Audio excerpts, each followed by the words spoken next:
आज अपन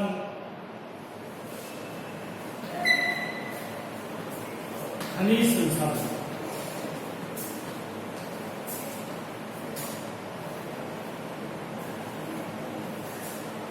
संसाधन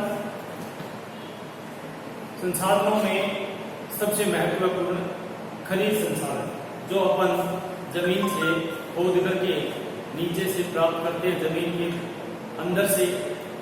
खनिज का मतलब खनन करना, खनिज का मतलब खनन करना। खान से जो खान खोद करके जमीन को नीचे से खोद करके जो अपने को कोई तत्व प्राप्त होते हैं वो खनिज संसाधनों की श्रेणी में आते हैं। खनन क्रिया के द्वारा जैसे इसमें कई प्रकार के खनिज होते हैं, जिसमें धात्विक भी, अधात्विक भी। धात्विक खनिजों में जैसे पहला वर्ग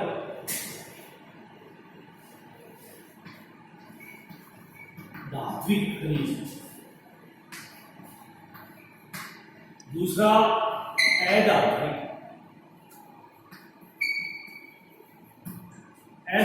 खनिज। धात्विक और अधात्विक दो वर्ग हैं। धातु जैसे लोहा, सोना, चांदी, ये सब धात्विक खनिजों में है, जबकि अधात्विक में संगमरमर, चूना पत्थर, नमक भी, जिसमें धातु नहीं होता है, अधात्विक खनिज। इसके अलावा एक बहुमूल्य खनिज जैसे जिसमें सोना, चांदी, ये सब बहुमूल्य में आते हैं। हर सारे खनिज संसाधनों का सबसे महत्वपूर्ण खनिज संसाधनों की यदि विशेषता देखी जाए तो ये चमकदार होते हैं, रवेदार होते हैं, कठोर होते हैं। यानी इसमें अशुद्धि के साथ में शुद्धता। जैसे लोहा एसिड मीन्स कच्चा पदार्थ जिसमें अशुद्धियां मिली होती हैं। लोहे का उपयोग अपन जो सभी उद्योगों की जननी कहा जाता है, वो जमीन से खोद के निकालते हैं तो भूरे गहरे रंग का, इसमें 75% अशुद्धि और 25% शुद्धि। उसके बाद में साफ करके बाद में इस्पात तैयार किया जाता है। इसी प्रकार से सोना, चांदी, सीसा, जस्ता, जो भी अब तक लगभग 125 खनिजों का अपन उपयोग में मानव उपयोग कर रहा है। 125 खनिजों की जानकारी सीधे सीधे रूप में, जिसमें विभिन्न प्रकार के धात्विक, बहुमूल्य, अधात्विक सभी प्रकार की हैं।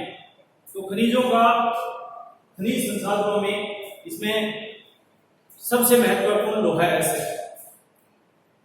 एसिड मीन्स कच्चा पदार्थ, जिसको अपन बोलते हैं अशुद्धि के रूप में मिला हुआ एक सीधा, जिसमें मिट्टी, कंकड़, पत्थर, विभिन्न प्रकार के आइटम मिले होते हैं। जमीन के अंदर से खोद करके कोयला, पेट्रोल, प्राकृतिक गैस ये भी प्राप्त करते हैं। ये भी खनिजों की श्रेणी में है। ये शक्ति के साधन में जाएंगे, जिसको ऊर्जा के संसाधन बोलते हैं। शक्ति प्राप्त होती है, ऊर्जा प्राप्त होती है, इसको एनर्जी रिसोर्स कहते हैं।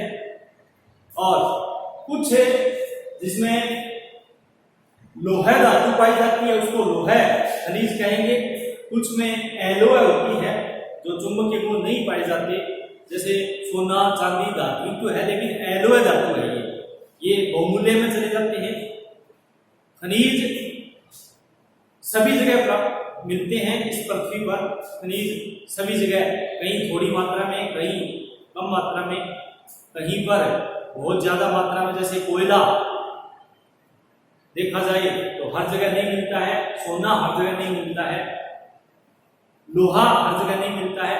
लेकिन जहां पर खनिजों की प्राप्ति होती है वहां पर जनसंख्या का जमाव, जनसंख्या की अधिकता, विभिन्न प्रकार के रोजगार के साधन, विभिन्न उद्योगों की स्थापना, विभिन्न प्रकार के विनिर्माण उद्योग स्थापित होते हैं। परिवहन के साधन, जिसमें कच्चा माल उद्योगों तक पहुंचा करके तैयार माल वहां से मार्केट तक पहुंचाया जाता है। तो इस प्रकार से खनिजों को कई श्रेणियों में रखा जाता है। बहुमूल्य खनिज। बहुमूल्य खनिज में सोना, चांदी ये बहुमूल्य आते हैं। सीसा, जस्ता ये धातु में है। इस पूरी पृथ्वी पर जैसे सबसे पहले तो खनिज संसाधन एक बहुत बड़ा टॉपिक है अपना, संसाधन एवं पर्यावरण भूगोल में। फिर इसके बाद में एक एक करके जैसे लोहा एसिड, धात्विक खनिजों में लोहा एसिड। लोहा एसिड मीन्स कच्चा पदार्थ सीधा गैर का धरतल से, जिसमें 75% तो एसयूपी और 25% शुद्ध लोहा होता है। 25% अलग करके इस्पात तैयार किया जाता है। कंपनियों में, इस्पात की कंपनियों में भट्टियों में डाल करके इसको इस्पात तैयार करके फिर लोहा इस्पात की कंपनियों में चादरों के रूप में अपने तक पहुंचता है। लोहा एक सभी उद्योगों की जननी है। सभी उद्योग इस पर टिके हुए हैं। सुई से लगा करके हवाई जहाज तक, सुई से लगा करके हवाई जहाज तक टोटल लोहे पर आधारित होते हैं। इसलिए सबसे महत्वपूर्ण खनिजों में लोहा है। लोहा के सबसे बड़े गुण चुंबक के गुण पाए जाते हैं। चुंबक के गुण के आधार पर इसको 4 प्रकार के या 4 भागों में बांट करके अध्ययन कर सकते हैं। चुंबकीय गुण इसमें सबसे ज्यादा जिसमें होते हैं वो सबसे बढ़िया किस्म का, और चुंबकीय गुण कम पाए जाते हैं वो थोड़ा घटिया किस्म का। तो इसमें 4 प्रकार का लोहा, जैसे haematite,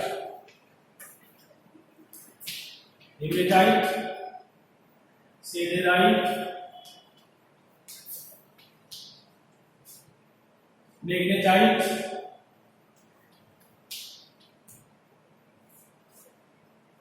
limonite. Haematite, siderite, magnetite और लिमोनाइट ये 4 प्रकार का लोहा है। मैग्नेटाइट सबसे बढ़िया किस्म का, मैग्नेटिक यानी चुंबकीय गुण इसमें पाए जाते हैं। इसके बाद में हेमेटाइट दूसरे नंबर का, इसमें चुंबकीय गुण थोड़े कम पाए जाते हैं। मैग्नेटाइट में लगभग 70% चुंबकीय गुण होते हैं, इसमें 50 से 70%, और लिमोनाइट में 40 से 50% और सेडेराइट में 40% से कम चुंबकीय गुण पाए जाते हैं। इस प्रकार से लोहे को 4 प्रकार की श्रेणियों में बांट करके अध्ययन किया जाता है। 4 प्रकार का लोहा होता है। लोहा ऐसे 4 प्रकार का होता है, मैग्नेटाइट, हेमेटाइट, लिमोनाइट और सेडेराइट। हेमेटाइट किस्म का लोहा भारत में सबसे ज्यादा मिलता है। मैग्नेटाइट किस्म का लोहा यूएसए, रूस, चाइना में सबसे ज्यादा मिलता है। सेडेराइट किस्म का लोहा लगभग सभी जगह पाया जाता है। भारत में लोहा देखा जाए तो झारखंड, उड़ीसा, बिहार, पश्चिमी बंगाल, मध्य प्रदेश, यहाँ पर लोहे की मात्रा सबसे ज्यादा है। और लोहे से इस्पात कंपनियों में लोहे को ढाल करके, जिसको ढलवा लोहा बोलते हैं, ढाल करके और लोहे की चादरें बनाई जाती हैं, फिर इस्पात तैयार किया जाता है। जैसे भारत में Tata iron and steel company TISCO, Jamshedji Tata ने 1907 में सामची नाम के स्थान पर लोहा इस्पात कंपनी स्थापित की थी। तो वहां पर इस्पात तैयार किया जाता है। कच्चा लोहा वहां पर भट्टियों में कोक तैयार करके, इसमें कोयले की आवश्यकता पड़ती है, बढ़िया किस्म के कोयले की, जिसमें खनिज पदार्थों में एक जैविक संसाधन में कोयला भी एक शक्ति का साधन है जो लोहा इस्पात कंपनियों में काम में आता है। तो इसमें कोक तैयार किया जाता है। इसमें एंथ्रेसाइट किस्म का एक बढ़िया किस्म का कोयला इस्तेमाल करके और फिर ये इस्पात तैयार किया जाता है। जैसे Tata iron and steel company इसको बोलते हैं। अपने जैसे जमशेदपुर, भिलाई, राउरकेला, ये सब उड़ीसा के अंदर, यहाँ पर झरिया की खानों से कोयला मिल जाता है। दामोदर नदी से पानी स्वच्छ जलापूर्ति हो जाती है। उत्तम जलवायु है, तो जलापूर्ति और उत्तम जलवायु के कारण भूगर्भिक स्थान पर कच्चे माल के रूप में कोयले की प्राप्ति हो जाती है। तो यहाँ पर लोहा इस्पात कंपनियां स्थापित की गई हैं। यहाँ पर जैसे संसार में देखा जाए तो सबसे ज्यादा जमाव यूएसए में है, संयुक्त राज्य अमेरिका में पेंसिल्वेनिया की घाटी में सबसे ज्यादा लोहा अयस्क पाया जाता है। इस प्रकार से लोहा अयस्क के प्रकार और उसका वितरण। इसके बाद में लोहा अयस्क का उपयोग, जैसे लोहे का उपयोग छोटी सुई से लगा करके और विशालकाय सभी उद्योगों की जननी कहा गया है, क्योंकि ये सारे उद्योगों में काम में देता है। उद्योग इसी पर आधारित है। टोटल उद्योगों के लिए लोहा काम देता है। लोहे से शुरुआत होती है। स्वयं इस्पात की कंपनी भी लोहा और आगे आने वाली वहाँ पर मशीनें तैयार होती हैं, वो भी लोहे की वस्तुएं तैयार करती हैं। इस प्रकार से लोहे का महत्व है एक आर्थिक युग में, जिसमें आर्थिक धुरी लोहे को, इस वर्तमान युग को लोहे की एक आर्थिक धुरी का एक खनिज माना जाता है, क्योंकि सभी उद्योग इस पर टिके हुए हैं। इस प्रकार से लोहे का महत्व है और भी बढ़ जाता है। तो लोहा अयस्क, कच्चा लोहा, और इस्पात एक तैयार लोहा जो मशीनों में तैयार होकर के और अपने तक पहुंचता है विभिन्न प्रकार की मशीनों के द्वारा, विभिन्न प्रकार के कल कारखानों के द्वारा। दुपहिया वाहन, चौपहिया वाहन जो भी है, रेल में जो लोहा इस्तेमाल होता है उसमें थोड़ा सा मैग्नीज जो लोहे को एक मजबूत बनाता है, मैग्नीज मिला दिया जाता है। मैग्नीज एक धातु है जो जमीन से खोद करके निकाली जाती है।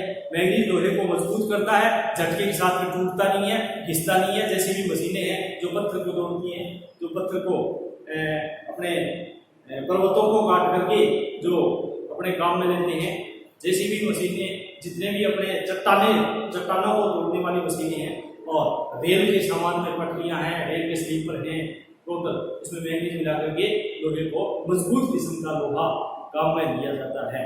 तो लोहे का उपयोग विभिन्न प्रकार के श्रेणियों के अनुसार, जैसे मैग्नेटाइट किस्म का लोहा अच्छी किस्म का है, 70% इसमें लोहे के अंश पाए जाते हैं, इसमें मैग्नेटिक गुण पाए जाते हैं, चुंबकीय गुण पाए जाते हैं। तो ऐसे लोहे को रेल के सामान में विभिन्न प्रकार के काम में लिया जाता है। तो आज अपन थोड़ा सा खनिज संसाधनों में, विभिन्न प्रकार की श्रेणियों में, धात्विक खनिजों में लोहा अयस्क के बारे में थोड़ा सा अध्ययन किया। इसके आगे जो भी धात्विक खनिज हैं उसमें आगे अधात्विक और धात्विक, जिसमें चुंबकीय गुण नहीं पाए जाते हैं, जंग नहीं लगता है, वो अधात्विक में आता है, जिसमें सोना, चांदी, इसमें बहुमूल्य, आगे जाकर के ये बहुमूल्य हो जाते हैं, क्योंकि ये आर्थिक दृष्टि से महत्व है। क्योंकि खोदने जब सोना निकाला जाता है तो उसमें 99% है शुद्धि और 1% शुद्धि की मात्रा मिलती है, इसलिए इसका आर्थिक महत्व और भी हो जाता है। तो आगे जाकर के अपन करेंगे अधात्विक खनिजों में सोना और चांदी। धन्यवाद।